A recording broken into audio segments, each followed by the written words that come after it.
Test, test, test. All right.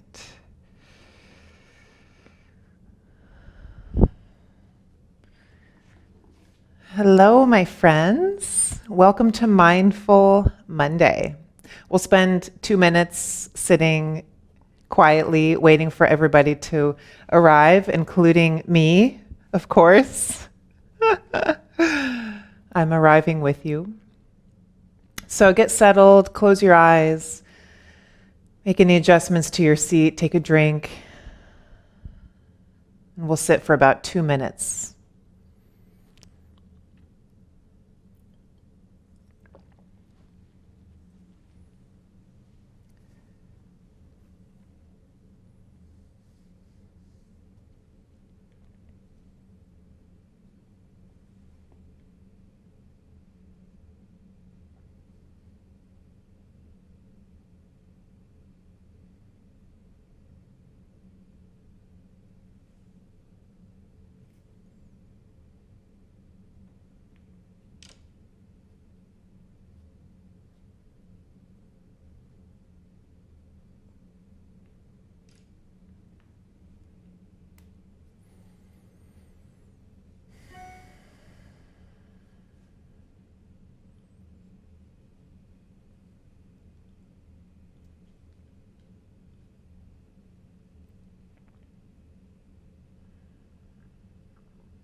To close this brief opening sit, together let's receive and release 3 deep breaths as a gesture of really shaking off the day, if you will. So inhale through the nose.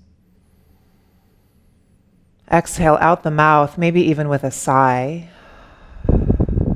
Twice more together, in and out, in and out. All right, my friends. So officially, welcome to Mindful Monday. A brief note, we don't have class a week from tonight. We have the Big Quiet retreat this weekend. I think most of you are coming. And I always need a little time after teaching that intensely and holding space for a few days in a row. So I'll be back with you guys 2 weeks from, 2 weeks from tonight. We'll have class again. So if you were here last week, you know we talked about the introduction to the RAIN practice. And in various ways, even without even talking about it, I'll be teaching RAIN with you guys, to you guys for some time. You may have heard this baseline definition of mindfulness practice, but mindfulness is paying attention on purpose to the present moment, non-judgmentally, in a certain way for a certain purpose. And so the R and the A of RAIN really feed into that definition beautifully and really become the cornerstones of what we're doing here, what our big overarching reason is for being here. So the recognizing and allowing is noticing what's happening in the present moment, and then without judgment, letting it be. Recognizing and allowing is noticing what's happening in the present moment, and without judgment, letting it be. And so the R of RAIN, the recognizing, is asking the question of what's happening inside of me? What's happening inside of me right now? It sounds so basic, but it is so profound to actually pause and say, what's going on for me right now? I mean, how much of this world is going through the motions of reactivity and numbness and blindness without truthfully stopping and asking what's happening in my inner state right now? I mean, what if we all did that at many points during the day? How different things would be. And so the allow is then asking, can I be with this thing that's happening inside of me? So what's happening inside of me right now is the first question. Can I be with this thing is the second question. Can I be with this? Or you could say, can I let this be? And I think this allow is a really important question to pause on, because sometimes the answer is, no, I actually can't be with this right now. And in no part of this instruction are we ever saying that we have to be with the thing that we actually don't feel like we have the capacity to be with. Because there's a lot that we are either going through or will go through or have gone through. You know this. Sometimes the answer is, no, I actually can't be with this right now, and so I'm going to take a different detour and care for myself a different way. Okay? But if we can answer the question, can I be with this right now? And the honest answer is, yeah, this is uncomfortable, but I can be with this. This is hard, and it feels kind of ick, right? I can be with this, though. I can work with this. So answering those two questions very honestly are really the cornerstone not only of RAIN, but of the entirety of mindfulness practice. Okay, so that's a good baseline foundation. So we know that what we practice grows stronger. You may have heard neurons that fire together wire together. That means whatever it is that we're doing over and over, we're going to get really good at. But you know what I'm about to say is that that's for better or for worse, right? What we know now about neuroplasticity and all its beauty is that our brain never stops changing until we take our very last breath, which is so awesome. They used to think that the brain stopped developing around age, I think it was like 25 or 30. And this was in the 90s that this was the belief, like not that long ago. And so the major U-turn in neuroscience has been that our brain is completely what they call plastic, meaning it keeps shaping, it keeps changing. Neurons keep firing different ways depending on our habits.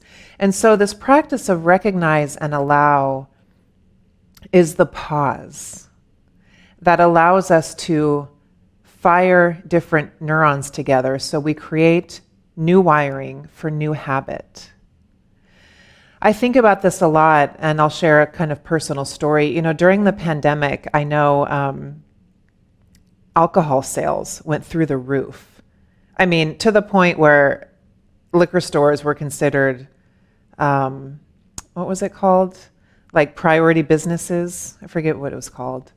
Right up there with like medical sale companies were liquor stores. And I had a real realization for myself that if I was going to survive being home with my family and all that intensity 24/7, not only could I not drink, I had to take exquisite care of my health. So while a lot of people started drinking more, totally fine, whatever people have to do, you know, like I'm the last person to judge any of that.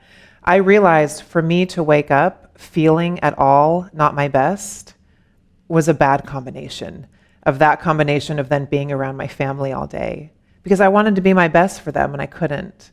And so I really got to utilize, recognize, and allow when, 5 or 6 o'clock came around, and normally a couple days a week, my husband and I might have a glass of wine, or usually just wine. And I would be like, I have that feeling. Here's that feeling of the intensity of family, wanting to have a nice glass of wine.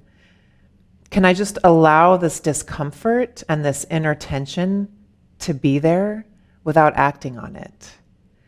And after a couple of months of recognizing that inner tension of wanting that drink, sitting with it, writing it out, the urge went away. And now I could care less if I have a drink again, And so whatever habit is we're working with, we all have something that we are either attached to, maybe addicted to, that we're grasping onto, whether it's alcohol, cigarettes, shopping, social media, grabbing our phone all the time. Maybe our addiction is needing to be right. Maybe our addiction is reacting to a certain person. All of that, I use the word addiction, but it's really a deep groove in the brain of habit. That's all it is. And so recognize and allow creates that sacred pause so that we can take a closer look at what that energy is, how it's feeling in the body. And as we get to the rest of rain in a couple weeks, we'll figure out how to then work with that energy in a more constructive, compassionate, mindful way. So, before we get to our practice, one more little note. Allowing the A of rain. And this is what I think I experienced during the pandemic when I was trying to treat my body more exquisitely than I had been ever before. It was so worth it. Allowing allows us to expand in a certain way that psychologists call affect tolerance. And in trauma-informed mindfulness, we call it window of tolerance. So each of us have a very specific, unique window of tolerance based off of, believe it or not, it goes all the way back to how attached we were to our primary caregiver when we were infants. That's when it's wired. And then over time, we can widen our window, which means we're more resilient and able to handle more intensity, or we can narrow our window through stress and trauma, which means we can't handle very much without flying off the deep end or reaching for our addiction of choice that day. And so the A of rain allows us to widen that window. It allows us to stay in that place of a little bit of discomfort without immediately wanting to numb out by grabbing our phone, by reacting, by eating, by clicking on the internet to buy something. You see where I'm going with it. And so the A of rain is not something to just sort of gloss over. It's a very important part of the process in rewiring the circuitry of our brain to be able to, we call it willpower, right? But I don't really think it's that. I think it's rewiring the circuitry to be able to make a different choice. It feels like willpower, but we're actually kind of going a little deeper than that. So today for practice, finding your dignified, comfortable seat. And we'll practice R and A a little bit more today before we move on. And so closing your eyes, roll your shoulders back. If you want, take a deep breath in and let the breath go.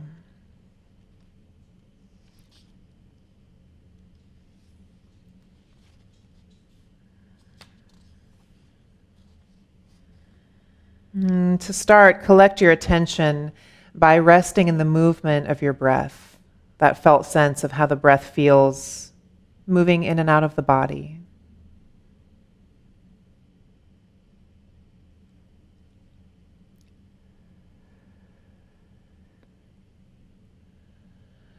And then the general advice, whenever through these teachings, I ask you to conjure up a situation or a memory, is that you always go with something kind of middle of the road. When we practice here in these formal situations, we don't want to go for our most traumatic, stressful event. We're going for something that has a bit of a charge without putting us over the edge. And so bring to mind a situation that elicits a moderately strong emotional reaction of fear or hurt, shame, annoyance. It could involve a conflict with a friend, family member. Maybe it's an addictive behavior or something difficult at work.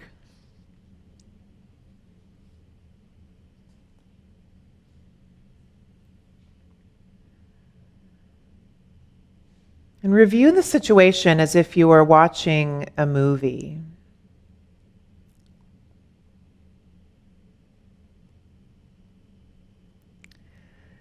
And as you review the situation, when you get to the part in the movie that most activates strong emotion, I want you to take the remote control and just hit pause and freeze that frame. And then deepen your attention to whatever is going on in that freeze frame that most disturbs you.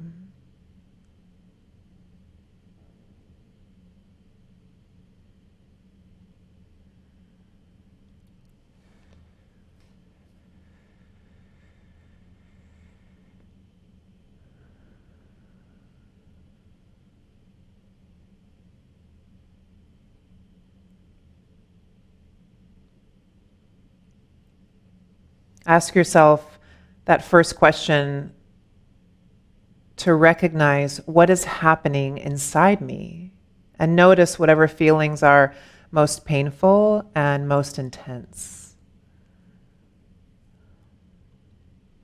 What is happening inside me?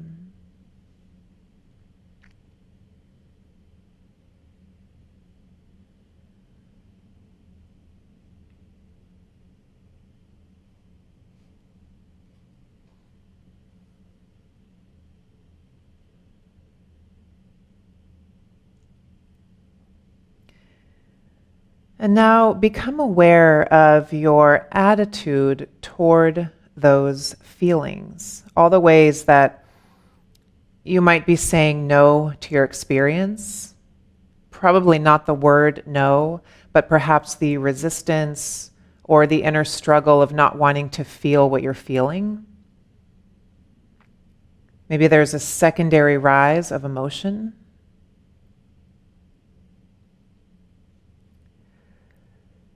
Saying no to our experience sometimes comes out as thinking something is wrong, thinking this shouldn't be happening. Sometimes that comes out as blame. Blaming another, blaming yourself. All the ways we try to push and change this situation are our versions of saying no.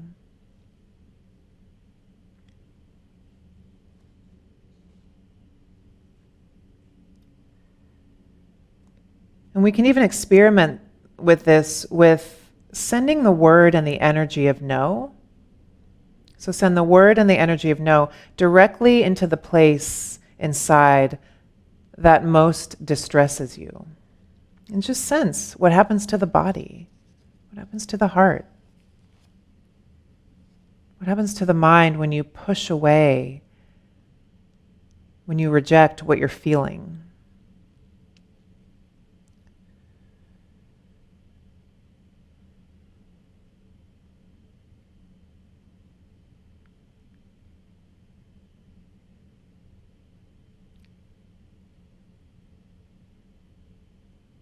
And can you sense if this is familiar to you? Do you often feel this way about the intensity of the recognition of this feeling? Is this common for you or not?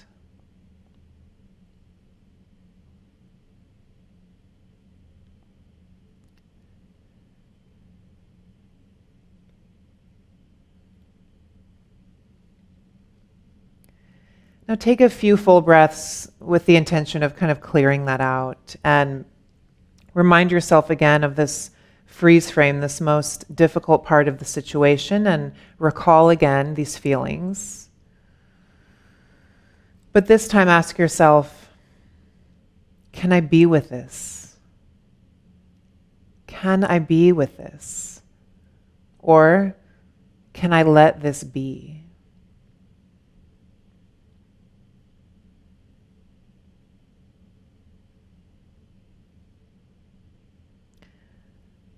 And sense through this line of questioning that you have the space of awareness to include everything you've discovered, that you can fully allow it to be as it is. That you can even say yes to the part of you who is saying no and who is resisting. You can say yes to that part. You can say yes to all of it.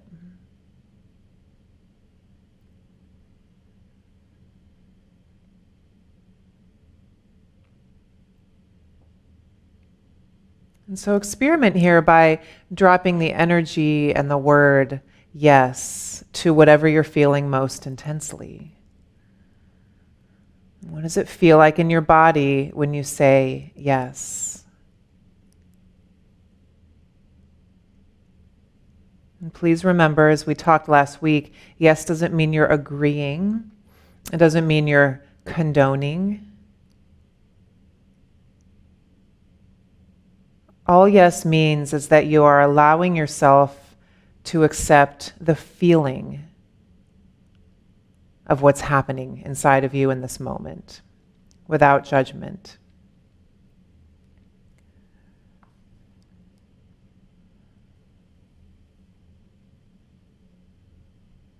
How does yes affect your heart, your mind?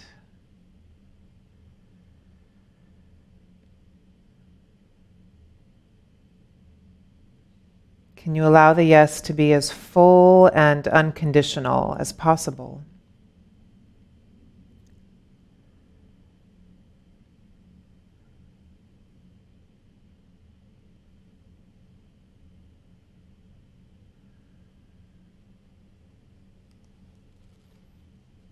And now begin to imagine the days and weeks to come. So we're kind of moving into the future temporarily. What would it be like if this situation arises again and you could name the difficult emotions? Pause fully and then allow them to be as they are.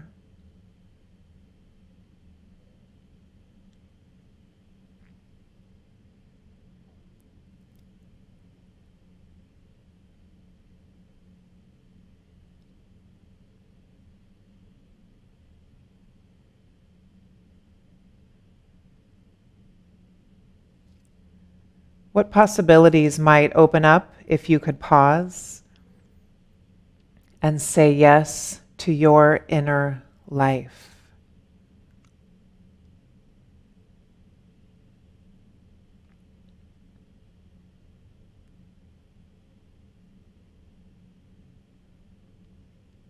Inner life, saying yes to the inner life, not to the details of the experience, not to the story.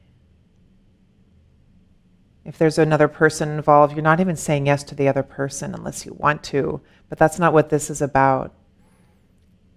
You are opening up and saying yes to your inner experience. You are recognizing what's happening for you. You're asking yourself if you can be with it. And if you can, then you're saying yes to whatever arising, whatever is there.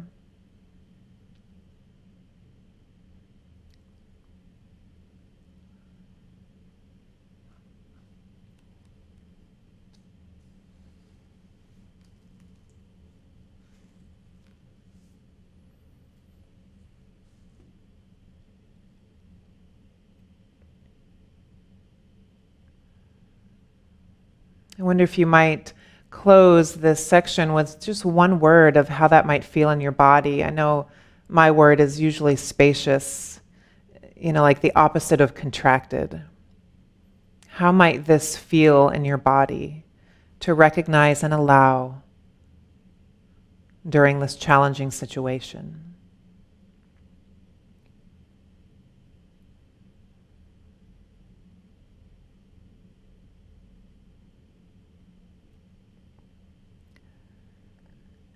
If your eyes are still closed, keep them closed and take a few slightly deeper breaths. And as you do, just imagine your breath cleansing through your body, porous in the body. Things moving in, and most importantly, things moving through. Experience, words, emotions. And then open up your sense of sound. Open your listening and just notice what you hear in your environment.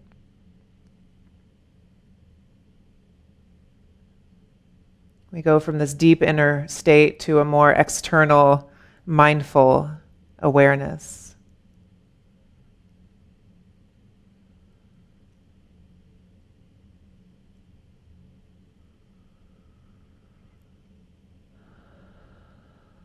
As you flutter your eyes open, look around your space and just notice what you see.